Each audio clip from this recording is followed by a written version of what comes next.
This is probably why you came, to learn more of the practical application of our knowledge base for exercise in oncology. If you will, if you'll humor me, I want to do something real quick. I want us to start out with a little activity. So stand up with me. We're going to take a quick positioning that may cause a little bit of challenge. For most of you, it may not. I call it a staggered stance. I want you to split your stance up here a little bit for me. In a staggered stance, like you're taking a step forward, I want you to find your weight balanced between the front and back foot and your knees soft. Think about your pelvis as a bowl. I want you to tuck that bowl in, engaging your belly and your buns. Shoulders come down and back in a good postural position. This staggered stance. Take a look at your back toe and make sure it's pretty much forward, that it's not externally rotated. Okay? When we do that, we get one of these. Yeah? That's good. That's what we want. I want your feet to be slightly active, reacting, and on the back end operating system, responding. Okay? From here, I want us to just work on some rotation of our shoulder blade, our upper arm, a little bit of collarbone involved there, and all the tissues around it, internal and external rotation. I want you to actively press your elbows toward the floor, depressing those armpit muscles. Okay? Internal and external rotation. Real simple, but weird. We don't do this very often in an isolated manner, so it's a funny movement. Squeeze those hands together for me. Squeeze.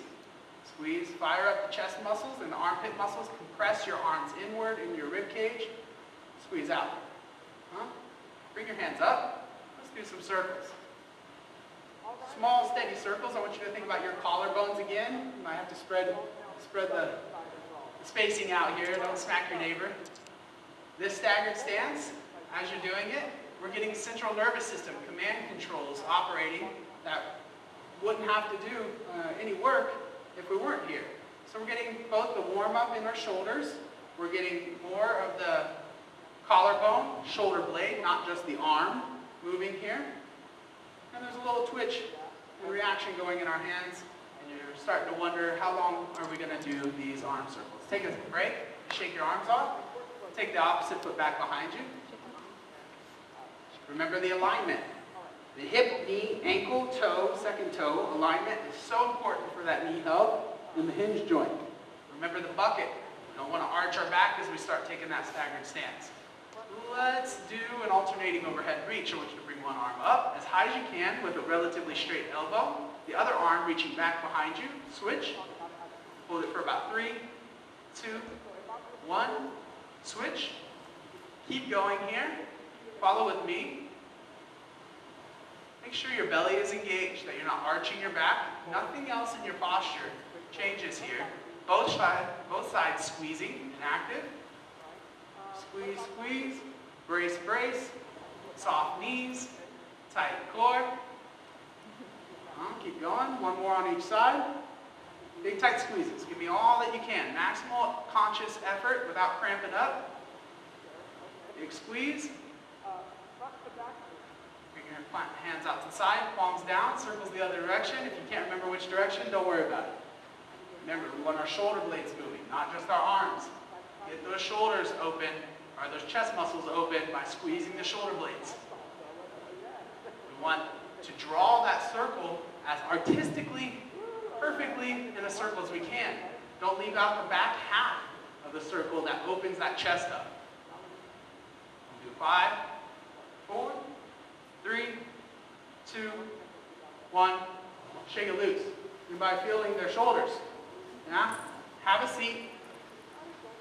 The reason I have you do that, one, is because I made you sit there for 40 minutes listening to me talk about research, which can be very dull.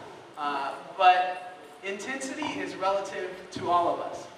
And with simple exercises, we can teach people to be successful in overcoming challenges.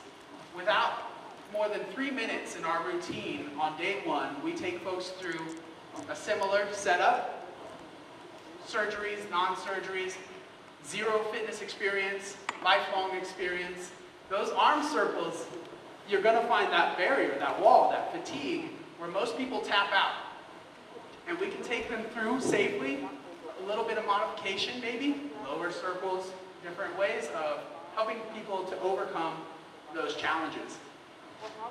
My proposed solution for how we get people to step their game up and increase the intensity of exercise so that we can draw more of that endogenous medicine into their system, higher levels of it operating consistently through their life, and giving themselves more frequent boosts or shots of that medicine, is by bringing them together in a group environment to help facilitate peer support, and by challenging them. Not just moving more, but actually driving progressive resistance training forward as the primary mode of exercise.